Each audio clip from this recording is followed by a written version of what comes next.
तो बच्चों example number 1 में क्या कह रहा है कि the cost of 5 metres of a particular quality of cloth is ₹210। मतलब आप मार्केट में गए, ठीक आपने कहा भैया 5 मीटर कपड़ा दे दो। कपड़ा देखा ना आपने, थान से निकालता है कपड़ा। ये देखिए, कभी आप अपने पापा मम्मी के साथ बाजार गए होगे तो इस तरीके से, ये देखिए ये थान होता है इस तरीके का कपड़े का, और इसमें से कपड़ा निकालता है वो। तो 5 मीटर कपड़ा अगर आप उससे कहते हो भैया निकाल दो, तो 210 रुपये वो आपसे मांगता है, ठीक है ना। 5 मीटर का कॉस्ट कितना है, 210 रुपये, ₹210, ठीक है। तो अब आपसे सवाल ये पूछा जाता है, ध्यान से समझिए जरा the cost of 5 metre of a particular quality of cloths is ₹210। Tabulate cost of 2 metre, 4 metre, 10 metre and 13 metre of cloths of the same type. मतलब उसी थान में से उसी क्वालिटी का कपड़ा अगर आप लोगे उससे, ठीक है ना। अगर आप 2 मीटर खरीद के लेके आओगे तो कितना पे करना पड़ेगा, 4 मीटर खरीद के लेके आओगे तो कितना पे करना पड़ेगा, अगर आप 10 मीटर कपड़ा खरीद के लेके आओगे भाई तो आपको कितना पे करना पड़ेगा, अगर आप 13 मीटर कपड़ा खरीद के लेके आओगे तो कितना पे करना पड़ेगा। अब ध्यान से बच्चों चेक करो, देखो ये तो आपको भी साफ साफ दिख रहा होगा कि यहां पर आप जितना ज्यादा कपड़ा खरीद के लेके आओगे उतना ज्यादा आपको कॉस्ट पे करना पड़ेगा, ठीक है ना। यानी कि डायरेक्ट प्रोपोर्शन का क्वेश्चन है। किसका क्वेश्चन है ये? ऐसे करके पहले तो आपको क्वेश्चन पहचानना आना चाहिए, ठीक है। डायरेक्ट प्रोपोर्शन मैंने कैसे पहचाना, एक क्वांटिटी के बढ़ने से दूसरी वाली क्वांटिटी भी क्या कर रही है, बढ़ रही है, इंक्रीज हो रही है। डायरेक्ट प्रोपोर्शन में क्या पढ़ाया था आपको, फटाफट एक बार रिवाइज करा देते हैं बच्चों। डायरेक्ट वेरिएशन या डायरेक्ट प्रोपोर्शन में हमने आपको क्या पढ़ाया था, डायरेक्ट वेरिएशन बोल दो, डायरेक्ट प्रोपोर्शन बोल दो, बात से में, ठीक है। डायरेक्ट वेरिएशन के कॉन्सेप्ट पे हमने आपको पढ़ाया था बच्चों, एक बार फटाफट रिवाइज कर लीजिए कि x is proportionate to y हम तब बोलते थे, या x is proportional to y जब वाई के इंक्रीज होने के साथ साथ एक्स भी उसी प्रोपोर्शन में इंक्रीज होता था, याद है। और एक्स अपॉन वाई यहाँ पर क्या आता था, एक कॉन्स्टेंट आता था, ठीक है। एक्स और वाई का रेशियो हर एक बार एक कॉन्स्टेंट आता था जो कि एक पॉजिटिव नंबर होता था। एक कॉन्स्टेंट को हम लोग किससे दिखाते थे, के से दिखाते थे, और ये एक फिक्स नंबर होता था, ये एक पॉजिटिव नंबर होता था। मेरी रिक्वेस्ट है, पहले के वीडियोस नहीं देखें तो प्लीज़ देखिए जाके। अब आप इस बात को सुन के बार बार, जो पुराने बच्चे हैं वो तो फ्रस्ट्रेट हो रहे होंगे, बट बताना मेरा फर्ज है ना, बिकॉज आप लोग के कॉन्सेप्ट नहीं क्लियर होता, बस क्वेश्चन सर्च करते हो यूट्यूब पे। ऐसा नहीं है ना। पार्ट 1 से देखिए चीज़ों को, कॉन्सेप्ट क्लियर करिए और मैथ्स पे महारत हासिल करो, ठीक है ना। चलो, तो x upon y is equals to बच्चों, कॉन्स्टेंट अगर हो जाए तो हम क्या बोलते हैं, x is directly proportional to y. और यहाँ मैंने आपको क्या बताया था, यहाँ मैंने आपको बताया था बच्चों, जहां पर एक्स और वाई दो क्वांटिटीज होंगी, मैंने आपको बताया था x1 upon y1 is equals to x2 upon y2 is equals to x3 upon y3 and so on to, इसी तरीके से चलता जाएगा, यानी कि x4 अपॉन y4। ओके, चलिए अब ये जो क्वेश्चन बच्चों इसने हमें दिया हुआ है ना, इज इक्वल्स टू क्या आएगा, कांस्टेंट के आ जाएगा। चलो छोड़ो, अब यहाँ पर आ जाओ। तो ऐसे क्वेश्चंस करने के लिए आपको क्या बनानी पड़ती है, टेबल बनानी पड़ती है, ठीक है ना। और यहाँ पर दो वेरिएबल्स आपको अज्यूम करने पड़ते हैं। चलिए एक टेबल बना लेते हैं सबसे पहले, ठीक है स्टूडेंट्स। तो आप अपनी कॉपी में एक टेबल बनाओगे इस तरीके से, ठीक। चलिए एक टेबल बना लेंगे, और इस टेबल में बच्चों हमने क्या किया, ध्यान से चेक करिएगा। देखिए ये 1 2 3 4 5 कॉलम बनाने, 1, ठीक है, 2 1 2 3 4 एंड 5, बस काफ़ी इतना, ठीक। और ये इस तरीके से हमने लाइन ड्रॉ करी, ठीक है स्टूडेंट्स। अब ध्यान दो जरा, यहाँ पर टू क्वांटिटीज हैं, क्या क्या, एक तो कपड़े की लेंथ है कि कितना कपड़ा आपको चाहिए, उसकी लेंथ, लेंथ को बताने के लिए एक वेरिएबल चाहिए होगा, और कॉस्ट को बताने के लिए जितना ज्यादा लेंथ का कपड़ा लेके आओगे इतना ज्यादा आपको कॉस्ट पे करना पड़ेगा। तो टू क्वांटिटीज यहाँ पर, क्या, एक्स और वाई। हमने कहा सपोज बच्चों वेरिएबल एक्स से हम क्या दिखाएंगे, length of the cloth. Okay, तो इस चीज को आपको एग्जाम में लिखना है, क्या, suppose the length of the cloth is x metre and its cost is ₹y. तो कपड़े की जो लेंथ है उसको एक्स वेरिएबल से दिखा रहे हैं, और कपड़े का जो कॉस्ट है उसको वाई वेरिएबल से दिखा रहे हैं, ठीक है स्टूडेंट्स। आ जाइए, यहाँ पर हमने क्या किया, ध्यान से चेक करिए, यहाँ हमने टेबल में लिखा सबसे पहले वेरिएबल एक्स से क्या दिखा है, लेंथ ऑफ क्लॉथ। ओके, तो लेंथ ऑफ क्लॉथ, और बच्चों ध्यान रखिएगा in metres. Okay, metre unit भी आपको लिखना है, ब्रैकेट में लिख दिया इन मीटर, और वेरिएबल कौन सा आपका, वेरिएबल एक्स से दिखा रहे हो आप, तो यहाँ एक्स लिख दोगे, यहाँ एक्स चलेगा, ठीक है स्टूडेंट्स। उसके बाद ध्यान से चेक करिएगा, उसके बाद यहां हम लिखेंगे क्या, कॉस्ट, ठीक है, कॉस्ट, बस कॉस्ट लिख दो, कॉस्ट इन रुपीज लिख दो, कॉस्ट इन रुपीज, रुपीज में कॉस्ट निकालना है, और कॉस्ट को आप दिखाओगे किससे, वेरिएबल वाई से दिखाओगे, ठीक है। ये लीजिए, चलिए अब लिखना शुरू करिए, ध्यान से चेक करना बच्चों, लिखना शुरू करो। कैसे लिखना शुरू करें सर, इंक्रीजिंग ऑर्डर में, सुन लो ध्यान से, कपड़े की लेंथ को इंक्रीजिंग ऑर्डर में लिखना शुरू करिए बच्चों। तो इंक्रीजिंग ऑर्डर में लेंथ क्या क्या है, लेंथ 2 मीटर है, 4 मीटर है, 4 के बाद 5 आता है, इसका भी ध्यान रखना, ठीक। फिर 10 आएगा, फिर आएगा 13, ठीक है। तो इंक्रीजिंग ऑर्डर में हमेशा लिखना है आपको 2 लिखा, फिर 4 मीटर, ठीक है, फिर क्या है 10 मीटर। यहाँ क्या चल रहा है, ये वाले रो में क्या चल रहा है, एक्स किसको दिखा रहा है, लेंथ ऑफ क्लोथ को दिखा रहा है। तो 2 मीटर, 4 मीटर और 4 के बाद 10 नहीं लिखेंगे। 4 के बाद भाई 5 का भी ध्यान रखना है, 5 मीटर का क्लॉथ का आपको कॉस्ट दे रखा है, वो बात अलग है, लेकिन आप कपड़े की लेंथ का ध्यान रखो, है ना। लेंथ आपकी टोटल कितने टाइप की है, 1 2 3 4 5 टाइप्स की लेंथ है। 2 मीटर होगा, या तो 4 मीटर होगा, या तो 5 मीटर होगा, या तो 10 मीटर होगा, ठीक है स्टूडेंट्स, और या तो 13 मीटर होगा। अब ध्यान से सुनिएगा मेरी बात, ध्यान से सुनिएगा मेरी बात। देखो बच्चों, ये हो गया आपका क्या x1, सही है, और ये हो गया क्या आपका x2, ओके, ये हो गया आपका क्या x3, और ये हो गया क्या आपका x4, x4 का वैल्यू 10, और ये हो गया आपका x5, ठीक है, थोड़ी जगह की कमी है बट आप समझ जाना। x1 2, x2 4, x3 5, x4 10 और x5 क्या हो गया आपका 13 हो गया, ठीक है। अब ध्यान सुनो बच्चों, चेक कर लीजिए यहाँ पर अगर आप ध्यान देंगे थोड़ा सा, तो 5 मीटर क्लोथ्स, 5 मीटर क्लोथ आप खरीद के लेके आ रहे हो, तो कॉस्ट कितनी है, 210 है, समझो जरा। तो हम क्या करेंगे इस टेबल में 5 मीटर के नीचे क्या लिखेंगे, कॉस्ट उसकी, 5 मीटर भाई क्लोथ कितना है 5 मीटर, तो उसकी कॉस्ट कितनी है, ₹210। तो हम यहाँ लिखेंगे रुपीस तो हमने यहाँ दिखाई दिया, यूनिट रुपीस है ना, 210। अब ध्यान दो बच्चों ध्यान देना, x3 के करस्पॉन्डिंग ये हो जाएगा y3, क्या हो जाएगा ये y3, ओके। x3 के करस्पॉन्ड वैल्यू ये हो गया y3, ओके। बस अब कोई दिक्कत नहीं, अब समझ में आया टेबल कि 2 मीटर लेंथ है तो कॉस्ट कितना है, यानी कि आपको क्या निकालना है, y1, ठीक, y1 यहाँ निकालना है, जो आएगा यहाँ फिल कर देंगे, ठीक। इसी तरीके से x2 के करस्पॉन्डिंग आपको क्या निकालना है, वैल्यू y2, यानी कि 4 मीटर की लेंथ का कॉस्ट कितना होगा ये आपको बताना है। 5 मीटर का कॉस्ट देके रखा है, x4 के करस्पॉन्डिंग आपको y4 निकालना है, यानी कि 10 मीटर लेके आओगे तो कॉस्ट कितना देना पड़ेगा, और 13 मीटर लेके आओगे यानी कि आपको y5 निकालना है, समझ गए। और ये फॉर्मूला मैंने आपको बताया हुआ है, लगा दीजिए। अब सबसे पहले जहां पर आपको कुछ पता हो, यानी कि x भी पता हो y भी पता हो, उसको लेके किसी और के साथ इक्वेट कर सकते हो आप, ठीक।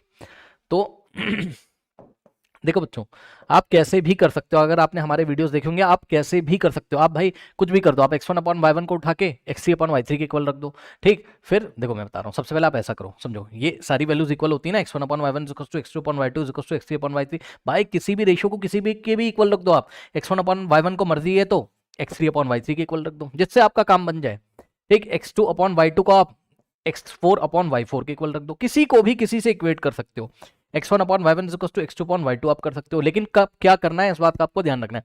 अभी आप ये नहीं कर सकते हो, क्या अभी आप x1/y1 x2/y2 अभी नहीं कर सकते हो, क्यों, क्योंकि बच्चों ना तो y1 पता है ना तो y2 पता है, x1 x2 तो पता है, y1 y2 नहीं पता है, तो एक ही इक्वेशन बनेगी, एक इक्वेशन से दो अननोन नहीं आएंगे। तो पहले आप जाके ये सर्च करो कि हम x1 y1 को किससे इक्वेट करें, ध्यान से चेक करो। अगर आप x1 y1 को इक्वेट करोगे इससे, किससे, x3/y3 से, तो बात बन जाएगी, क्यों, क्योंकि अब आपको निकालना क्या है, y1 x2 x1 पता है, x3 भी पता है, y3 ये पता है, ये पता है, ये पता है, y1 निकालना, ठीक है। तो दिमाग लगाओ, जो क्वेश्चन में दिया सबसे पहले उसके साथ इक्वेट करो, ठीक। तो सबसे पहले हम क्या करेंगे फिर से देखिए, सबसे पहले हमने क्या किया, हमने x1/y1 इज इक्वल्स टू क्या किया, x3/y3, ठीक है, ये लीजिए। बस अब वैल्यू रखना शुरू कर दीजिए, सॉल्व कर लीजिए। सॉल्व करना मैंने आपको सिखाया, x1 की वैल्यू क्या हो जाएगी 2/y1, y1 की जगह आप y1 ही रखोगे, is equals to x3, x3 कितना बच्चों चेक कर लो, x3 कितना है 5, तो x3 की जगह आपने 5 रखा, अपॉन में y3, y3 को y3 रहने दो, ठीक। अब इसको सॉल्व करना सिखाया है, जिनको नहीं आता है सुन ले, कुछ नहीं करना है, क्रॉस मल्टीप्लीकेशन। ये क्या होता है सर, सुनो, इसको उठा के इससे मल्टीप्लाई करो, यानी कि 2 × y3, आई एम सॉरी देखो, इसको उठा के इससे करो, तुरंत इक्वल टू लगा दो और इसको उठा के इससे कर लो, ठीक। अच्छा एक चीज मेरे से गलती हो गई, मैंने y3 का वैल्यू नहीं रखा है ना, y3 कितना है, y3 210 है, ओके। सो y3 कितना है बच्चों, y3 210 है, रख दो, ये y3 की जगह 210 रख दो, ठीक है ना। चलो अब ध्यान से चेक करो बच्चों, क्या हो जाएगा क्रॉस मल्टीप्लीकेशन में, कैसे करते हैं देखिए, 2 × 210 इज इक्वल्स टू y1 × 5, ये चीज होती है, या y1 × 5, कुछ नहीं करो, देखो इसको इससे मल्टीप्लाई कर दो, यानी कि 5 × y1 और तुरंत इक्वल टू लगा दो, फिर 2 × 210, बस खत्म। जिनको नहीं आता है भाई कोई दिक्कत नहीं है इसमें बच्चों, इसको उठा के इससे करो, ठीक, ये कर दिया, फिर इक्वल टू लगाकर दूसरी तरफ, यानी कि चाहे लेफ्ट हैंड साइड में चाहे राइट हैंड साइड में, इसको उठा के इससे करो, मतलब आप ऐसे भी कर सकते थे, आप ऐसे भी कर सकते थे, 2 × 210, ठीक, इज इक्वल्स टू 2 इंटू 210, इसको इससे is equals to 5 into y one. लो आप ऐसे भी कर सकते थे भाई, बात तो वही पड़ेगी ना, 5 into y one is equals to 2 into 200 लिखो, 210 लिखो, या 5 into y one is equals to 2 into 210 लिखो, बात सेम है। ठीक, तो अभी अननोन क्वांटिटी जो वाई वन उसको मैंने लेफ्ट हैंड साइड रखने की कोशिश करी है, इसलिए मैंने 5 into y one is equals to 2 into 210 किया है। चलो अब तो आप समझदार हो, ध्यान चेक करो, वाई वन की वैल्यू निकालनी। अब बताइए वाई वन में 5 मल्टीप्लाई कर रहा है तो उधर जाके डिवाइड करेगा, यानी कि 2 इंटू 210 अपॉन ये 5 आके इधर डिवाइड कर देगा, साइन मत चेंज कर देना। ठीक, अब इसको सॉल्व कर लीजिए, आता है करना। देखो 5 वन जा 5 होता है, अब देखिए बच्चों 5 फोर जा होता है 20 है ना, 1 जाएगा यहाँ 1 जाएगा तो 10 बनेगा, 5 टू जा क्या होता है 10, सही है ना, 5 वन जा 5, 5 फोर जा 20, 1 जाएगा, 5 टू जा 10। ठीक, अब देखो अब यहाँ से आ जाएगा आपके पास क्या, y one is equals to, ध्यान दे बच्चे, 2 इंटू 42 कितना होता है 84 है ना, और अपॉन में 1, 84 अपॉन 1 84, यानी कि वाई वन कितना आ गया 84। ठीक है स्टूडेंट्स, वाई वन कितना आ गया 84, यानी कि बच्चों जब आप 2 मीटर लेंथ कपड़ा खरीदने जाओगे तो बाजार में आपको कितना पे करना पड़ेगा मार्केट में 84 रुपीज। ओके, तो वाई वन की वैल्यू आ गई 84, यहाँ फिल कर दीजिए।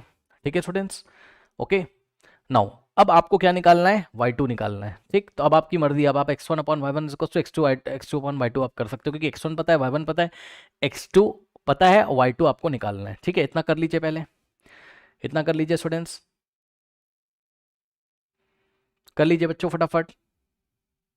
चलिए अब मैं आपको आगे सॉल्व करके दिखाता हूँ। ठीक, नाउ यहाँ पे आ जाइए, अब मैं लगा रहा हूँ सिंपली सा x1 अपॉन, अब मैं सिंपली लगा रहा हूँ x1 upon y one is equals to x2 upon y2, सही है, सॉल्व कर लो। x1 की जगह कितना रखोगे 2 और y1 की जगह कितना रखोगे 84, okay, is equals to x2 upon y2, okay, x2 की जगह 4 और y2 की जगह y2 आप रहने दोगे। ठीक है ना, बस आप ध्यान रखना 3 वैल्यूज आपको पता होनी चाहिए, x1 y1 x2 पता है, एक अननोन होना चाहिए, ऐसा मत कर देना कि 2 अननोन हो जाए वहां पर, ऐसा नहीं, ओनली 1 अननोन होना चाहिए। ठीक है, अच्छा अगर आप चाहते तो ऐसे भी कर सकते थे, x2 upon y2 is equals to x3 upon y3 से भी सॉल्व कर सकते थे। सुन लो फिर से बता रहा हूँ भाई, मैं टाइम नहीं वेस्ट करूंगा यहाँ पर। ठीक है, मैं एक ही तरीके से सॉल्व करके दिखा रहा हूँ, प्लीज़ पहले के वीडियोस जाके इंट्रोडक्शन वाले देख लीजिए, वहाँ मैं भरपूर टाइम देता हूँ। ठीक है ना, अगर आप हमारे रेगुलर व्यूअर्स हैं, मैं वहाँ में भरपूर आपको टाइम देता हूँ, सारे कॉन्सेप्ट समझाता हूँ, वो समझ जाओगे ना तो ये सब देखने की जरूरत भी नहीं पड़ेगी। अब देखो जरा, आओ अब कैसे करेंगे बच्चों, दिस इंटू दिस है ना, यानी कि 2 इंटू वाई टू, क्या बताया मैंने, इसको इससे मल्टीप्लाई कर दो, so 2 into y two is equals to 84 into 4, यानी कि 4 इंटू 84, ये लीजिए। ठीक है, अब ध्यान दो बच्चों, 2 इधर मल्टीप्लाई है, उधर जाके डिवाइड करेगा। ठीक है ना, तो y2 इज इक्वल्स टू कितना आ जाएगा 4 इंटू 84 और 2 आके इधर डिवाइड कर दिया, ये लीजिए। अब सॉल्व कर लीजिए, 2 1 जा 2 होता है, ठीक, 2 2 जा होता है 4। ठीक है, 2 इंटू 84 कितना आ जाएगा आंसर, 2 4 जा 8 और 2 8 जा होता है 16, 168 अपॉन 1 यानी कि 168। तो y2 कितना आ गया बच्चों 168। ओके, आ जाइए और यहाँ फिल कर दीजिए। ठीक, तो y2 कितना आ जाएगा यहाँ से y2 आ गया 168, ये लीजिए। यानी कि जब आप मार्केट में 4 मीटर कपड़ा खरीदने जाओगे बच्चों, 4 मीटर, तो आपको रुपीज़ 168 पे करना पड़ेगा। ठीक है ना, कर लीजिए, फिर मैं आपको आगे बताता हूँ। कर लीजिए, कर लिया, चलो अब आगे बढ़ते हैं। नेक्स्ट है, अब आपको क्या निकालना है, y4 निकालना है। ठीक है स्टूडेंट्स, तो मर्जी है आप x3 upon y3 is equals to x4 upon y4 कर दो, मर्जी है आप x1 upon y1 is equals to x4 upon y4 कर दो। तो मैं यही कर रहा हूँ, छोटे नंबर से ना, x1 अपॉन y1, ठीक है ना, समझो x1 upon y1 is equals to x4 upon y4, ये लीजिए।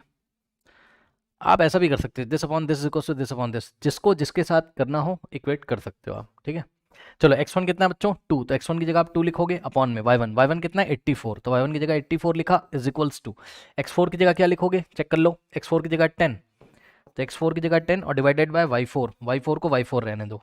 ठीक है, फिर से क्रॉस मल्टीप्लिकेशन, अब करोगे क्या, इसको इससे, है ना, जो अननोन होता है ना उसको लेफ्ट हैंड साइड रखा करो। तो अब इसको इससे नहीं कर रहे हैं, पहले इसको इससे कर रहे हैं, यानी कि 2 इंटू y4, उसको लेफ्ट में लिख देंगे ना, 2 into y4 is equals to लगाएंगे तुरंत और 84 इंटू 10 कर देंगे, बस खत्म कहानी, 84 इंटू 10 कर देंगे। ओके, अब बच्चों 2 मल्टीप्लाई उधर जाके डिवाइड करेगा, तो y4 इज इक्वल्स टू कितना आ जाएगा बच्चों यहाँ से 84 इंटू 10 डिवाइडेड बाई 2, 2 मल्टीप्लाई इधर आके डिवाइड कर देगा पूरे में। ठीक, अब 2 से इसको काट दो, नीचे 1 लिखो ना लिखो उसको फर्क पड़ता नहीं है, 2 1 जा 2, 2 4 जा है ना, और 2 2 जा, ये लीजिए 42 इंटू 10 कितना होगा 420, 420 अपॉन 1 420। तो y4 इज इक्वल्स टू कितना आ गया 420। कहने का मतलब है बच्चों कि अगर आप मार्केट जाओगे और मार्केट में 10 मीटर कपड़ा अगर आप खरीदने जाओगे, बोले कि भैया हमको 10 मीटर कपड़ा दे दीजिए इसी क्वालिटी का, तो आपको कितना पे करना पड़ेगा रुपीज़ 420। ओके, तो रुपीज़ 420 आपको पे करना पड़ेगा। ठीक है स्टूडेंट्स, नोट करिए फटाफट, नोट कर लीजिए। चलिए अब मैं आपको नेक्स्ट करके दिखाता हूँ। ओके नाउ देखो बच्चों, अब नेक्स्ट है आपके पास क्या, x1 upon y1 is equals to, हम क्या कर देंगे x5 upon y5। Okay, x5 upon y5 कर देते हैं। ठीक है, 5 लिखा हुआ है। चलो वैल्यू रखो, x1 कितना है बच्चों, x1 है 2 अपॉन में y1 कितना है, y1 है 84 इज इक्वल्स टू x5 कितना है बच्चों 13 है, सही है। तो x5 की जगह क्या रखोगे आप 13 अपॉन में y5 कितना है, y5 की जगह y5, ये लीजिए क्रॉस मल्टीप्लीकेशन 2 इंटू y5 यानी कि 2 इंटू y5 है ना, is equals to 84 into 13। Okay, so 84 into 13, चलो 2 इधर मल्टीप्लाई उधर जाके डिवाइड, यानी कि y5 कितना आ जाएगा, यह आ जाएगा 84 इंटू 13 डिवाइडेड बाय 2 आके इधर डिवाइड कर देगा। अब देखो 2 1 जा 2 होता है और 2 4 जा और 2 2 जा, यानी कि 42 इंटू 13 अपॉन में 1। अपॉन में 1 का कोई मतलब है नहीं, तो सिंपली आप क्या करोगे y5 is equals to 42 into 13। Okay, ये लीजिए। ठीक है, अब इसको सॉल्व कर लो, आंसर आ जाएगा। ठीक है, 42 इंटू 13 कर लो भाई, यहाँ पे 42 इंटू 13 करते हैं, देखते हैं क्या आता है। 3 2 जा 6, 3 4 जा क्या होता है 12 इंटू 1 इंटू 2 इज 2 और 1 इंटू 4 इज 4, 6 2 प्लस 2 4, 4 प्लस 1 5, ये लीजिए कितना आ गया 546। ओके स्टूडेंट्स, तो y5 कितना आ गया सॉल्व करके, ये आ गया कितना 546। यानी कि बच्चों अगर आप मार्केट में जाओगे सेम क्वालिटी का 13 मीटर का कपड़ा अगर उनसे मांगोगे तो आपका बिल कितना आएगा रुपीज़ 546। तो आपको कितना पे करना पड़ेगा रुपीज़ 546। ठीक है स्टूडेंट्स, अब आप अपनी एनसीईआरटी में देख सकते हो, डिफरेंट मेथड हो सकता है एनसीईआरटी में, लेकिन आंसर आपके सभी के सभी सेम आ रहे हैं। क्या अब इन्होंने टेबल फिल करी है, नहीं। चलो देख लेते हैं 2 के करस्पॉन्डिंग y2 का वैल्यू कितना आ रहा है, y2 का वैल्यू कितना आ रहा है, y2 का वैल्यू 84 हमारा भी आ रहा है। ठीक, फिर उसके बाद बच्चों हमारा y4 का वैल्यू 420 हमारा भी आ रहा है। ठीक, y5 का वैल्यू हमारा कितना आ रहा है 546 हमारा भी आ रहा है। ठीक है स्टूडेंट्स, ओके अब देखो यही सब कहानियाँ लिखी इन्होंने, we can use 2/84 4/168 10/420 in place of 510। इन्होंने 510 से सबको इक्वेट किया। ठीक है ना, अब ज़्यादा आप टेंशन मत लो। ठीक है स्टूडेंट्स, ज़्यादा टेंशन नहीं लेने का, इसके पहले का वीडियो देख के आइए, सारे कॉन्सेप्ट क्लियर होंगे। चलिए स्टूडेंट्स बढ़ते हैं एग्जाम्पल नंबर 2 की तरफ।